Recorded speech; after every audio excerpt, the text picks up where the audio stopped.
So I'm starting to think that people who sincerely worry about President Biden's age would feel better if they knew more about Vice President Kamala Harris.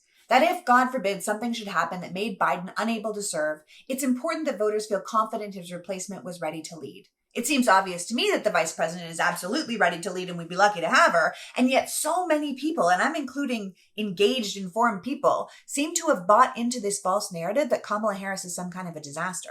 So I thought I would take a moment to play that out, because I don't believe the idea is based in fact or any real concerns for her actual ability, but rather an incredibly successful PR campaign by powerful people concerned that a potential Harris presidency would not only open the door to women leading this country, but prove once and for all that Obama wasn't an anomaly, and that Black people are indeed capable of leading America. And for many people, that simply will not do. So let's break it down and deal with the facts. What if Kamala Harris did become president? What would be wrong with that? And you can't just say, I don't know, I just don't like her, because it's unlikely you know her. So instead, ask yourself, what is it about her you don't like? And if you can't quite put your finger on it, then I would say, be curious if the problem is really her gender, or her race, or the fact that certain people with deep pockets and media influence somehow got in your head. And I'd hazard to say that none of those things are a good enough reason to think she'd be bad at the job. Here's what I know. Since the day Vice President Harris was sworn in, there has been a coordinated effort to make it seem as if she is both invisible and inept. Where is she? What is she even doing? Our media will report on Donald Trump's plane sitting on the tarmac, but not our vice president building relationships with African leaders, or vetting a now Supreme Court justice, or heading up the new White House Office of Gun Violence Prevention. Why is that? The fact of the matter is, when you write it all down, Kamala Harris is actually one of the most accomplished vice presidents this country has ever had. But most people don't know that, and that's a problem. Did you know our vice president was the first woman elected district attorney of San Francisco, one of the biggest cities in the nation, a job she was subsequently re-elected to do? Did you know she was the first woman to be Attorney General of California, running the second largest Department of Justice in the entire country, a job that she was also re-elected to do? After that, Kamala Harris was elected to be Senator of California, representing 1 in 8 Americans, and now she's the first woman vice president in the country's history. Now, there's a point where we have to ask ourselves how competent and qualified a woman, especially a woman of color, has to be in this country to be taken seriously. Because to say someone with all of those qualifications is incompetent or unready to lead just makes no sense. In my political lifetime, the vice presidents of this country have run the gambit. I would be surprised if anyone could tell me a success from any of their time in office. Mike Pence is remembered for being hyper-Christian, calling his wife mother, having a fly sit on his head during a debate, almost being hung by a mob of his own party, and failing to help the country as head of the COVID task force. Joe Biden was the good-natured white wingman to our first Black president. Dick Cheney was, for all intents and purposes, the shadow president of George W., who shot his friend in the face and made a ton of money for himself and his friend through American wars. Dan Quayle is literally remembered for spelling potato wrong. And now, thankfully, for reminding Mike Pence he didn't actually have the power to overturn the American election. I think we could safely argue that history shows us Al Gore not only won the 2000 election and should have been our 43rd president, but was a solid VP in the Clinton years. Though I believe you'd be hard-pressed to name one specific thing he did during that time. Bush Sr. can be credited with getting the ball rolling with the evangelicals, who eventually got Roe overturned as Reagan's VP, and it was that success that won him the presidency, but he was decimated in re-election because no one really bought his 1,000 points of light leadership. Spiro Agnew took the fall for Nixon, while Ford was simply chosen as VP with the sole purpose of pardoning Nixon, so that's not really a fantastic legacy. I think with all of that in mind, we have to acknowledge that the Vice President of the United States is a fundamentally weird job. You take an ambitious leader and you neuter them to play an undervalued and overlooked second banana role, where they have to prove themselves as a team player until they can potentially earn their party support to run for president themselves. It's a thankless role, a behind-the-scenes role, a don't steal focus from the president kind of position. You have to defer, you have to dim your light, you have to wait your turn.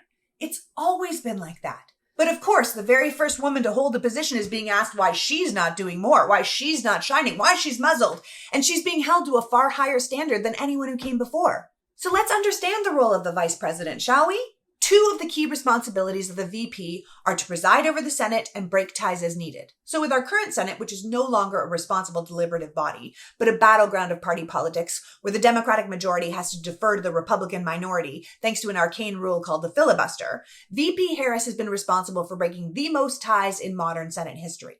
Vice President Harris is also responsible for overseeing many of the most important aspects of the U.S. government, like healthcare, immigration, and education. And in doing so, she championed progressive policies like expanding healthcare coverage to millions of Americans, increasing the minimum wage by pushing for a raise for all U.S. workers on federal projects, and encouraging more union membership in the federal workforce. In fact, her work on expanding the unions has union membership up by 20% since she began. It's VP Harris who's overseeing the Biden administration's national broadband goal of getting 100% of America access to reliable high-speed internet. Under her leadership, the Affordable Connectivity Program is saving Americans billions of dollars by providing free high-speed internet and discounts to purchase computers. If that's news to you, as it was to me, you can check if you qualify for free internet or hardware discounts by going to getinternet.gov. Vice President Harris has also advocated for policies that help low-income Americans access affordable healthcare, housing, and education. She believes debt-free college is the key to improving our economy, and there are plans to bring back those key points of Build Back Better should the Biden-Harris administration retain power and regain Congress. Among other things, she's been leading the charge on the Ukraine crisis, making a week-long trip to Africa to strengthen our relationship with the continent, and her trip to Singapore and Vietnam in 2021 laid the foundations for a historic deal the Biden administration signed with Vietnam to not only have them buy billions of dollars in American-made airplanes, but to strengthen our supply chain for computer chips, which reduces America's dependence on China. She has also worked diligently to reduce gun violence, including her extensive work on the bipartisan assault weapons ban, extending background checks for gun purchases, and now heading up the new Gun Violence Prevention Office at the White House. She's been an absolute champion for maternal health, as 50,000 American mothers face life-altering health challenges every year from pregnancy complications, which is just another reason why VP Harris has been such an outspoken advocate for reproductive freedom. Because it's clear that our country shouldn't be forcing women, who are twice as likely to die giving birth in America than they were 20 years ago, to be pregnant against their will.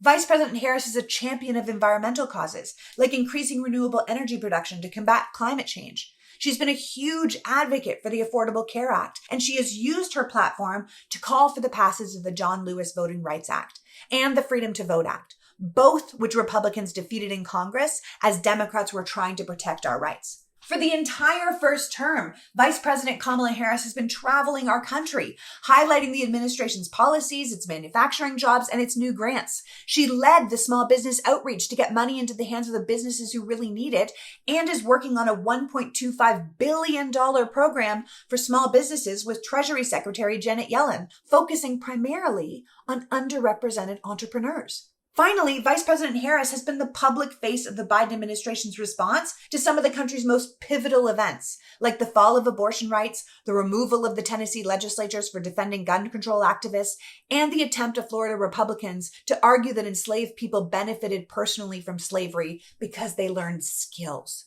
Did you see the response when she went to support the Tennessee Three, or the powerful speech she made standing up for democracy? Did you catch the incredible articulation of her outrage as she spoke in Florida about DeSantis having the audacity to try and gaslight the American public about our own history? The youth of America did, and they loved it. So if you find yourself being one of those people out here saying she doesn't connect with the people, what you're really saying is that you haven't been paying attention to her over the past 4 years. So maybe we should stop asking what she's been doing. She's been busy. She's been here every day getting the work done for the American people. She understands that democracy is only as strong as the people willing to fight for it, and she's willing to take on that fight. Aside from her popularity with non-white voters and women, young people will be the first to tell you they love Kamala. In fact, many young people say it's Kamala that will bring them to vote for the Biden-Harris ticket. They aren't afraid of the idea of her in charge. Vice President Harris is a reflection of what they, and now critical demographic, want to see in their leaders. So maybe we can stop being so critical of a role that until a woman took it, we didn't pay much attention to.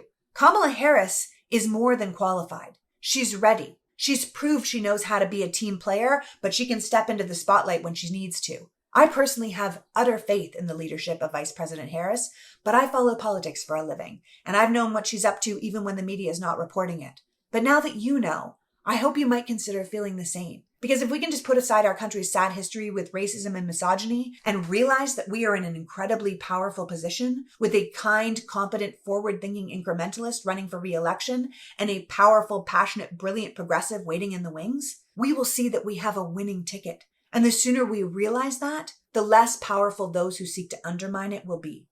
Biden-Harris, 2024.